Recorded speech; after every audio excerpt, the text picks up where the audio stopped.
Esselamu Aleyküm ve Rahmetullah. İbadallah, usikum və nəfsi bitəqvallah. Əziz müminlər, günlərin seyyidi cümə günündə, məkanların alisi Allah evində, əvvəla özümü və siz əzizləri ilahi təqvaya riayət eləməyə dəvət edirəm. Allah mütəal bizləri təqvalı yaşamaqda müvəffəq eləsin inşallah. İnsanlar adətən xeyr işlər görməyə çalışırlar, yaxşı işlər görməyə çalışırlar. Amma dinimizin yanaşması hətta yaxşı işlərə belə fərqlidir. Dinimiz bizə tövsiyə edir ki, yaxşı iş görmək kifayət eləmir. O yaxşı işləri Allah üçün etmək şərtdir, xalis niyyətlə etmək şərtdir. Qurbətən ilallah etmək şərtdir. Ona görə də bizim bütün əməllərimizdə qurbətən ilallah deyilir, Allah üçün. Bir növ özümüzə xatırladırıq ki, bu əməli Allah üçün edirsən. İnsan bir şey qatmamalıdır Allah üçün olan əməllərə və hətta insanlara qarşı etdiyi yaxşılıqlar, insanlara qarşı münasibət, hətta bir salam ki, insanlara verir, bir təbəssüm ki, insanlara göstərir, bir əl ki, ehtiyaclıya tutur, bunun da içində mütləq qürbət qəsdi, Allaha xatirlik olmalıdır. Əks təqdirdə o əməllərin heç bir dəyəri yoxdur Allah qatında. Əziz Peyğəmbərimizdən də hədis buyurur, La yəqbəlullahu Teala əmələn fihi mithqalə zərrətən min riyah. Allah Teala bir zərrə riya olan əməli insanlardan qəbul etmir. İçində bir zərrə olan, bir miskal, qatqı olmuş olsa, Allah onu qəbul etmir. Xalis niyyətlə əməl yerinə yetirmək bütün insanlara əmr olunub ki, ayələrimiz var barəsində, eyni zamanda hətta Peyğəmbərin özünə belə əmr olunub. Quran-ı Kərim buyurur, Qul inni umirtu ən əbudallaha muxlisən lahuddin. Peyğəmbər, de, mənə Allah xalis itaət və etiqadla ibadət etməyi əmr edib. Həm etiqadı xalisləşdirməlisən, düşüncəvi xalisləşdirməlisən və eyni zamanda gördüyün işi də Allah üçün görməlisən. Allahdan qeyrisini görməməlisən. Buna deyilir ixlas. Quran-ı Kərimdə bir çox yerlərdə muxlis, xalis, ixlas kəlmələrinə təsadüf eləmək olur. Yəni, tək Allah üçün, xalis niyyətlə, pak niyyətlə Allah üçün görülən işlər. Onun əksi riyadır. Yəni, o işin içində bir başqa niyyət olmuş olsa, göstəri olmuş olsa, təşəkkür ummaq olsa, hər hansı bir qatqı olsa Allah onu qəbul eləmir. İnsan bir dənə namaz qılar başdan ayağa. Gələr o namazın bir dənə müstəhəb hissəsində bir dənə qatqı eləyər. Məsələn, normalda adı özü bildiyi kimi namaz qılır, niyyətini də xalisləşdirib, Allah üçün namaz qılıram. Gələr, məsələn, qunutunda insanlar görsün ki, mən məsələn, uzun bir, fərqli bir qunut duası da bilirəm, bu niyyətlə bir qunut oxusa. Ki, namazın da vacib hissəsi deyil idi, amma qəbul olunmaz. Hədislərdə var, Allah mütəallı buyurur ki, mən ən yaxşı şərikəm, ən yaxşı şərik mənəm. Əgər bir işdə məni kimlənsə sən şərik tutsun, mən bütün payımdan keçib ona verərəm. Mən özüm oradan bir şey götürmərəm. Allah heç nə bizdən qəbul etmir, o vaxta qədər ki, niyyətimizi xalisləşdirməsək. Bir nəfər gəlmişdi əziz Peyğəmbərimizin yanına. Ya Rasulallah, biz ehtiyaclı insanlara əl tuturuq, yardım eləyirik. Buna görə ki, onlar bizi yaxşı insan kimi tanısın, bizi sevsinlər. Allah yanında bir nəsibimiz var. Həzrət Peyğəmbər Əkrəm buyurdu ki, xeyr, Allah yanında heç bir nəsibimiz yoxdur. Ya Rasulallah, biz Allah üçün görürük, amma istəyirik həm də insanlar bizi sevsin də. Deyir, yox, onda da bir Allah yanında heç bir dəyəri yoxdur. Yalnız və yalnız Allah üçün olacaq, o zaman qəbul olunacaq. İxlas elə bir məsələdir ki, hətta insanlar bu məsələdə çox həssasdırlar. İnsanlar içində riya olan hətta yaxşılığı belə qəbul eləmirlər. Adama yaxşılıq eləyirsən, əl tutursan, kömək eləyirsən, amma hiss eləyir ki, bu Allah üçün deyil. Nəsə var bunun içində. Bir təşəkkür umma var bunun içində. Hər hansı bir məsələ var bunun içində. Ona hörmət, izzətlə yanaşma var bunun içində. Sənin də içində ona qarşı bir ikrah yaranır. Sən də sevmirsən bu məsələni. Hətta pis insanlar özləri belə riyakardan xoşları gəlmir. Hətta özü insan pisdir, amma riyakarlıq eləyən insanı sevmir, heç kimi sevmir. Bu dostluqlarda da belədir, ailə münasibətlərində də belədir, qonşuluqlarda da belədir və xüsusilə Allahla münasibətlərimizdə bu çox önəmli bir məsələdir. Xalis niyyətli olmaq. Quran-ı Kərimdə Əhl-i Beytin barəsində bir ayə keçir. İnsan sonrasında. Əvvəlin deyim, İmam Hüseyin ağanın bir nəzri var idi, xəstələnmişdi, atası, anası ona görə nəzr elədilər ki, sağalsın İmam Hüseyin üçün biz onun şəfa tapması üçün 3 gün oruç tutarıq. Qardaşı İmam Həsən dedi ki, mən də bu nəzrə qoşurulam. İmam Hüseyin əleyhissalam özü də qoşuldu bu nəzrə. Nəzr eləyiblər, İmam Hüseyin əleyhissalam sağalıb, indi oruç tuturlar. Birinci gün oruç tutdular. Bir tikə yeməkləri var idi. Axşam iftar eləməyə qapı döyüldü. Ehtiyaclı adam gəldi, verdilər. Amma özləri acdır, ehtiyacları da var. Bundan başqa da evdə yiyəcəkləri yoxdur. İkinci gün sail gəldi, üçüncü gün yoldan keçən gəldi. 3 gün ardıcıl iftarsız oruç tutdular və öz yiyəcəklərini verdilər. Ayə gəldi. Və yut'imunət ta'amə alə hubbihi miskinən və yetimən və asira. Öz yeməklərini, bir halda ki, özlərinin ehtiyacı var idi. Özləri çox istəyirdi o yeməyi yeməyi. Amma Allaha məhəbbətlərinə görə o öz yeməklərini verdilər. Miskinə, yetimə və əsrə. 3 gün ardıcıl olaraq. Və ardıcı ayədir. İnnəmə nut'imukum livəcihillah la nuridu minkum cəzaən və şükura. Özdə bilirsiniz necə verdilər? Bax, Əhl-i Beytin məqamı budur. Heç bir qarşılıq, heç bir təşəkkür, heç bir əcr, savab belə gözləmədən. Məsələn, bizi kimi insanlar savab qəsdi ilə bir iş görə bilər. Bu məqbuldur. Amma Əhl-i Beyt əleyhissalamlar elə bir zirvəyə gedib çatıblar ki, hətta onlar savab belə ummurlar. Deyirlər, Allah, bu sənin özün üçündür, vəcihillah. Allah sənə görə deyə, buna daim müqabilində mənə savab verilər, cənnət verilər, verilməz. Bunlar mənim üçün maraqlı deyil. Sənin rizayətini qazanmaq istəyirəm, bu mənim üçün kifayətdir. Ona görə dinimiz bizə xüsusi tapşırıq verir ki, bütün əməllər ixlasla görünməlidir. Danışmaq asandır ancaq mövzuda. Xalis olmaq barəsində danışmaq çox asandır. İnanın, mən deyirəm ki, bəlkə əməllərin özündən çox çətindir o əməli xalisləşdirmək. Əməl etmək asandır. Məsələn, dini əhkamlarda, vacibatlarda ən çətinlər nədir? Məsələn, həccə getmək, ağır ziyarətdir. Cihada getmək, ağır ziyarət.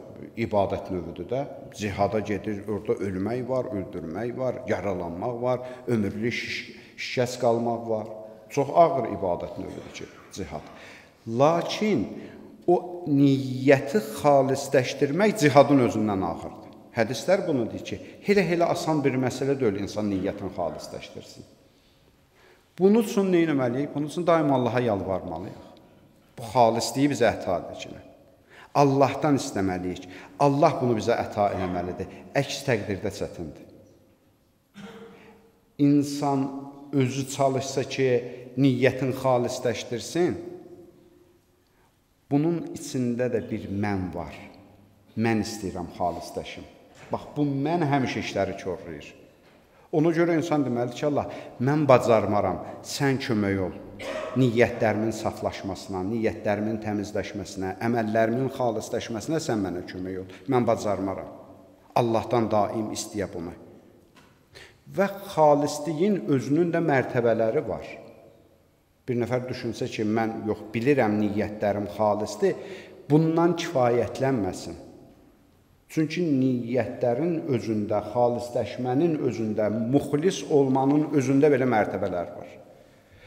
Kərbəlada İmam Hüseyn əleyhissalamın ətrafındakı hər kəs müxlis idi. Hər kəs müxlis idi. Amma Həzrət Əbəlfəzl zirvəsinə çatan yox idi. Həzrət Əbəlfəzlin ixlası bir həddə gedib çatmışdı ki, İmam Hüseyn əleyhissalam onlara cənnətdəki məqamlarını göstərəndə Həzrət Əbəlfəzl heç ona da baxmırdı. Yəni, Allah, mənim qəsdim sənsən, sənin razılığındır. Bunun içində cənnət olmaya da mənim üçün fərqli deyil. Bu həddə gəlib çata bilər bir insan. Həzrət Əli əleyhissalamın o məhşur hadisəsin hamınız eşitmişsiniz. Xəndək müharibəsi, Əhzab müharibəsi də deyirlər ona. Əhzab hizblər deməkdir, partiyalar, qruplar.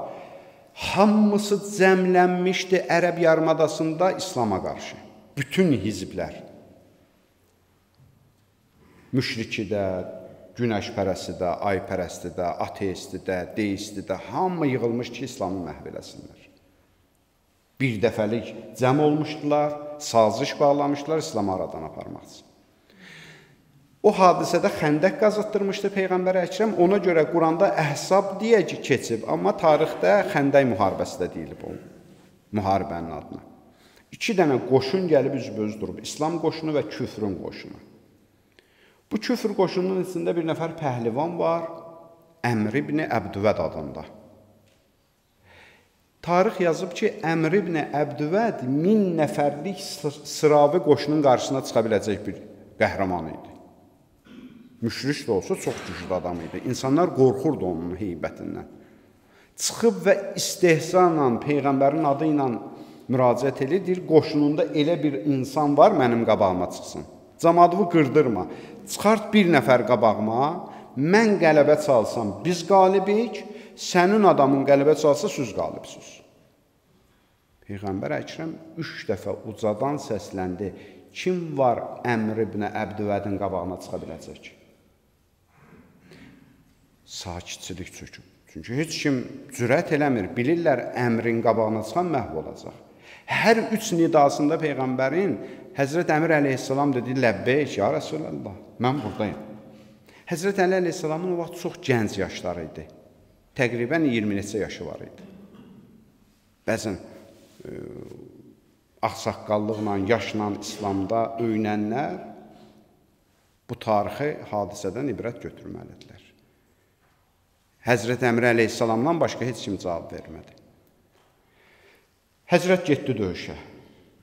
Əmri artıq atdan salıb yerə. Çıxıb oturub sinəsinin üstündə, ikiyində artıq başını kəsə, Həzrət durdu, qalxdı, bunu bütün İslam tarix mənbələrində keçir. Durdu, bir neçə dövrə gəzdi, dolandı, gəldi. Hamı deyir ki, ya Rəsulallah, Əliyə de, bu işi tezləşdirsin, əmri bir dəfə mümkündür yerə yıxmaq, 2-ci dəfəsi bunun alınmır. Dursa, məhv eləyəcək. Bu adama fürsət vermək olmaz. Həzrət çox təmkinlə bir neçə dövrə vurdu, gəldi ondan sonra əmrin başını kəsdi. Qaydandan sonra Həzrət sual elədi, Həzrət Peyğəmbər Əkrəm sual elədi. Əlican, niyə yubanırdın? Səbəb nə idi? Burada, ya Rasulallah, qəsdim ki, bilirsən, qürbət idi, Allah üçün idi, sinəsinə oturana qədər. Elə ki, mən onun sinəsinə oturdum, o mənə nalayiq sözlər dedi. Birdən içimdən keçdi ki, hirslənmişəm əlindən, başını indi kəssəm şəxsi qəzəbimdən olar. Qoy biraz hirsimi soğudum, yalnız və yalnız Allah üçün olsun. Peyğəmbər Əkrəm orada bir söz dedi, Zərbətu Aliyin yevməl xəndək əfzəlu min ibadətə thəqələyin. Əlinin xəndək günündə vurduğu bir dənə zərbə əfzəldir, fəzilətlidir, səqəleynin ibadətindən. Səqələyin və insanların və cinnilərin hamısının bir yerdə cəminə səqələyin deyilir. Hamısının bir yerdə ibadətindən əlinin bir zərbəsi üstündür. İndi bugün tarixdə gəlib kimsə Əli əleyhissalamla kimsə müqayisə edəndə ən azı bu hədis ki, təvatür həddində məşhur bir hədisdir, İslam qaynaqlarında keçir. Bu hədisdən insan gərək xəcalət çəkə, Əli əleyhissalamı kimlənsə tərəzinin gözünə qoymağa. Peyğəmbər deyir, onun bir zərbəsi səqələyindən üstün deyə. O, heç cür müqayisə olunası bir şəxsiyyət deyil. Bütün gəlib keçmiş zamanlarda nə qədər ibadət əhli olubsa, hamısından onun bir xəncəri üstündür. Bir zərbəsi üstündür. Niyə? Çünki tamına ixlaslanırdı. Allahdan başqa bir şey yox idi içində. Ona görə biz çalışmalıyıq. Hər bir məsələmizi, iradımızı, nöqsan bildirməyimizi, hamısı Allah üçün olmalıdır. Onda insan bilər ki, Allah üçündür. Bax, bir müminin gördüyü işə irad bildirirsən, həmin işi səndən dostluq eləyən mömin də görür.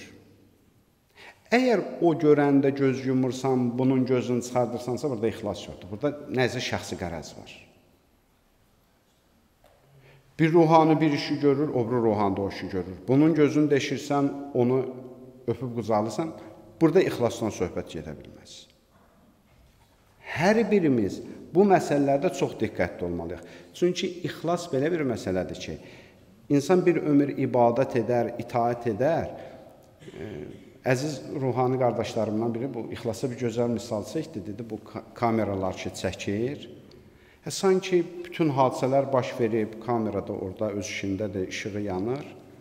Məsələ bitib, cümə qutarıb, Kərbəlayı deyir ki, yadımdan çıxıb, o düyməni vurmamışam. O bir dənə düyməni ki, vurmayıb da heç nə yoxdur, onun üçün boşdur.